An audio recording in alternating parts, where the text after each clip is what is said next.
हमारे प्रदेश के सभी जनता को मेरा प्यार भरा नमस्कार।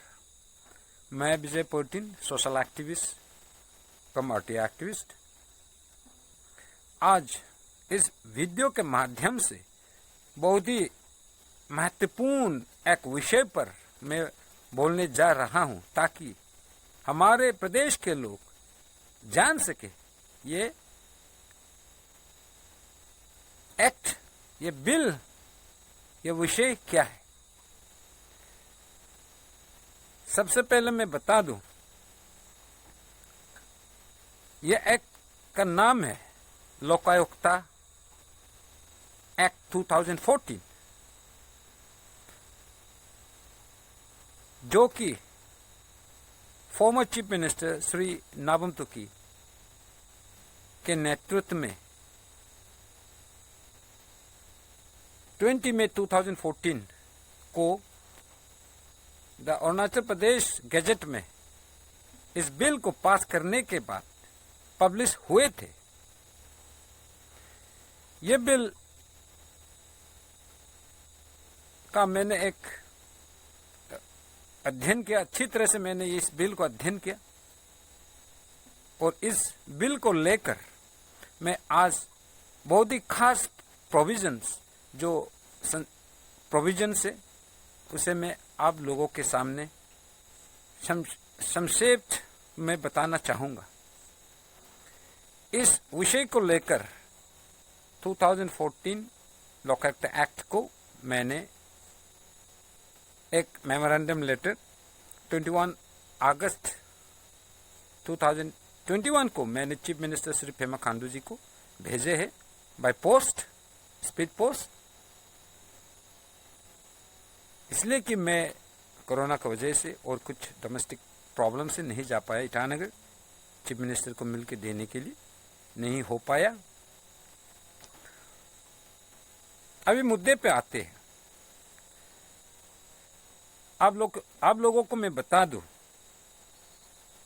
ये लोकायुक्ता एक्ट 2014, ये एक्ट इसलिए पास किया गया था कि ऐसा कोई संस्था बने होल इंडिया में, और पर्टिकुलरली हर राज्य में भी इस एक्ट के द्वारा भ्रष्टाचार को काबू कर सके। खासकर एमएलएस, मिनिस्टर, चीफ मिनिस्टर्स, नौकरशाह यानी कि ब्यूरोक्रेट्स, इंजीनियर्स, ऑफिसर्स, etc। तो ये सभी गवर्नमेंट सर्वेंट्स इस एम्बिट में आते हैं। जब भी कोई भ्रष्टाचार केस होंगे तो इस लोकायुक्ता बॉडी पे कोई भी नागरिक पुख्ता सबूत लेकर यहां कंप्लेन कर सकते हैं। उसके बाद लोकायुक्ता अपना, जैसे लोकायुक्ता एक्ट में प्रावधान है, उसके मुताबिक वो काम को आगे की ओर वो अपने ढंग से काम करेंगे, क्योंकि लोकायुक्ता एक इंडिपेंडेंट बॉडी है, एक स्टैट्यूटरी बॉडी है। अभी दूसरा पॉइंट, ये बहुत ही महत्वपूर्ण है। कौन से प्रावधान है, प्रोविजंस है लोकायुक्ता एक्ट 2014 में। इसमें बहुत ही बढ़िया प्रोविजंस है, जैसे कि chapter 3 director of inquiry, chapter 4 director of prosecution, chapter 9 special court,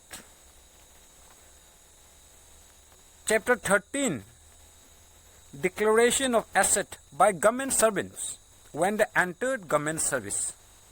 But last but not the least, confiscation of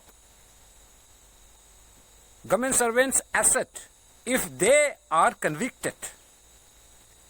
इस तरह की बहुत ही मजबूत और स्ट्रॉन्ग प्रावधान थे लोकायुक्ता एक्ट 2014 एक्ट में।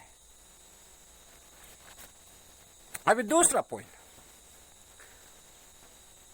ये सारा प्रोविजंस जो थे लोकायुक्त एक्ट 2014 में,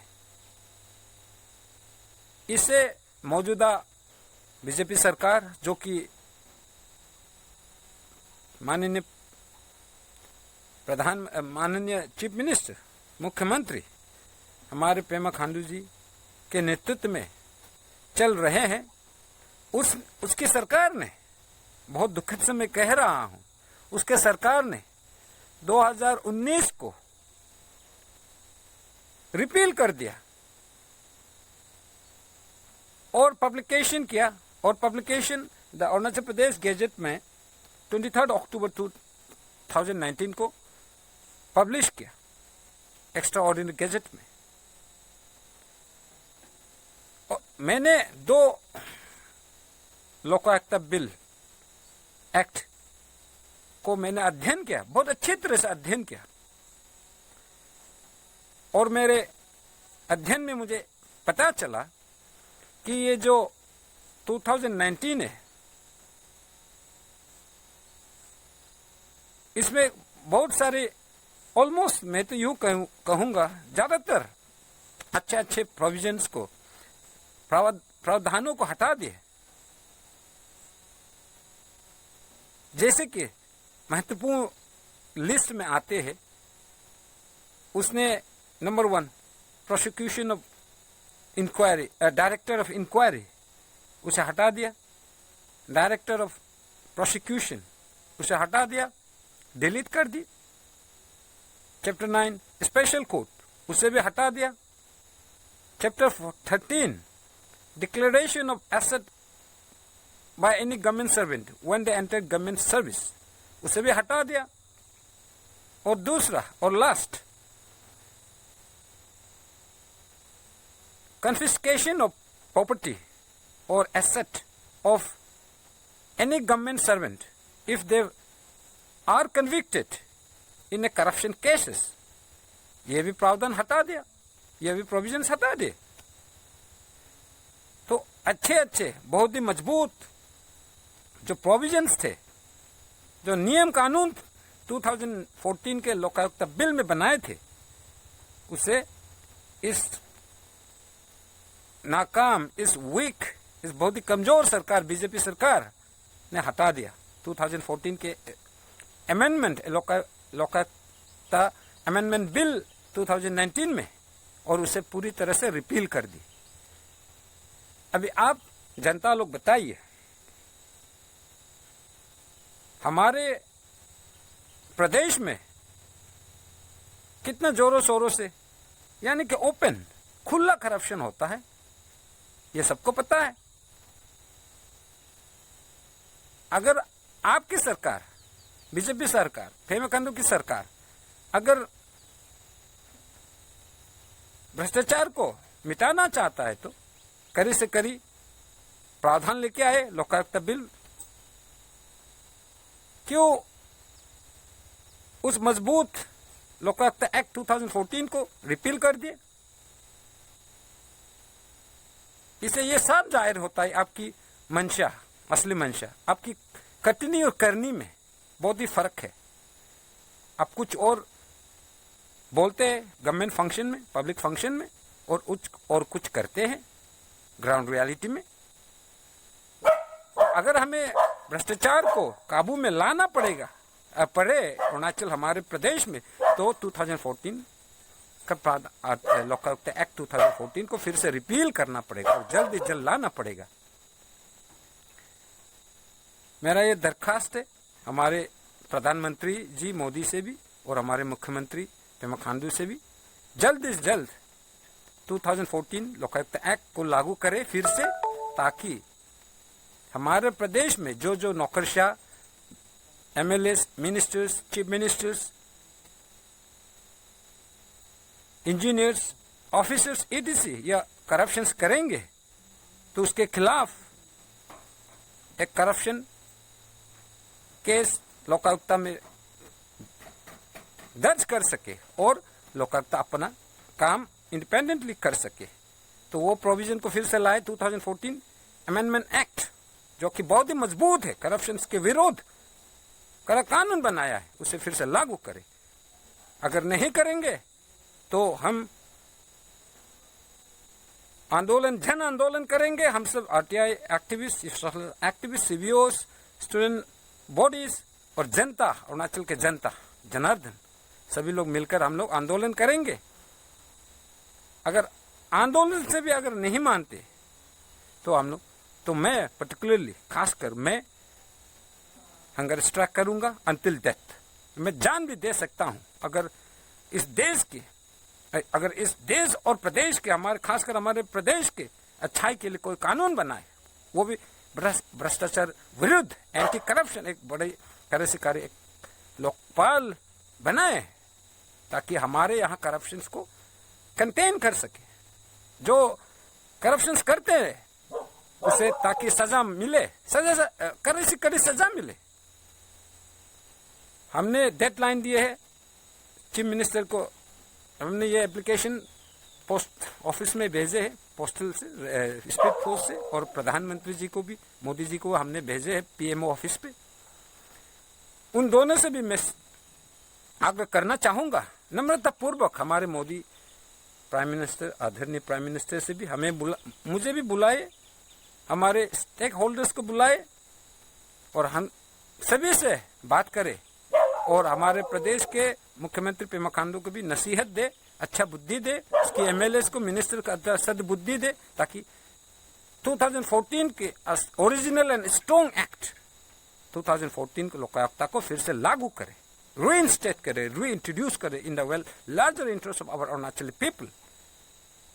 तो 31 दिसंबर को डेडलाइन दिया गया है 2021, 31 दिसंबर 2021। अगर नहीं करेंगे हम जन आंदोलन करेंगे, डेमोक्रेटिक धारणा करेंगे। अगर नहीं मानेंगे तो हंगर स्ट्राइक भी हम करेंगे अंटिल डेथ। और सभी मेरे अरुणाचल के भाई बहनों से यही आग्रह करना चाहूंगा, ये वीडियो आप देश के कोने कोने में, हमारे प्रदेश के कोने कोने में आप पहुंचाइए, ताकि बस्ती बस्ती पहाड़ों में रहने वाले भी करप्शन करने वालों के खिलाफ आवाज उठा सके।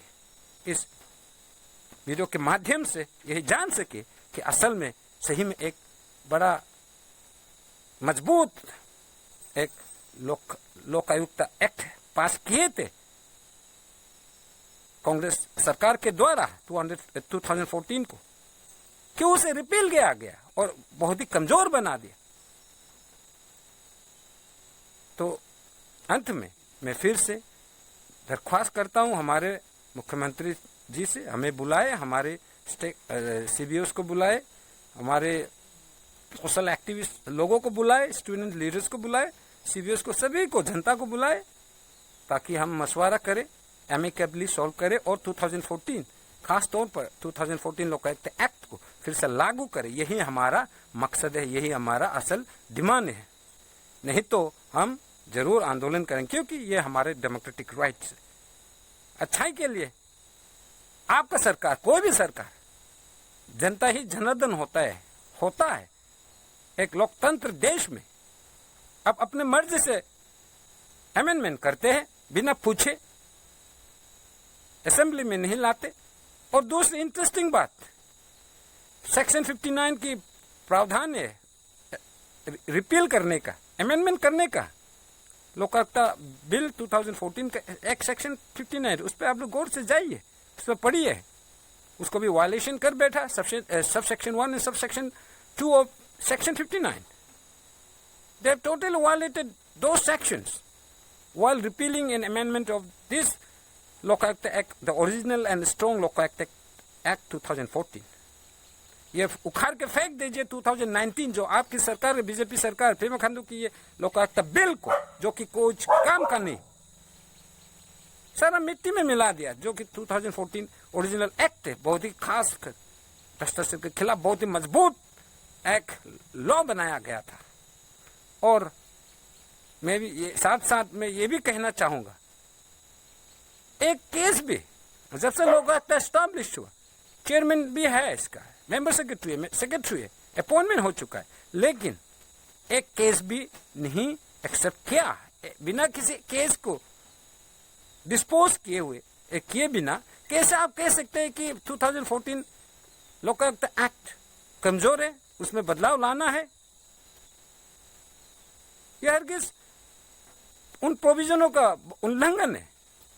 इसलिए फिर से मैं अंतिम में हमारे पेमा जी से रिक्वेस्ट करता हूं कि आप जल्दी ही जल्द हमें बुलाए, हमसे बात करें, हमारे सोशल एक्टिविस्ट से को बुलाए और बात करें, सीबीएस को बुलाए और बात करें, और ओरिजिनल बिल 2014 लोकायुक्त एक्ट को फिर से इंट्रोड्यूस करें। धन्यवाद। Until it's goodbye from here.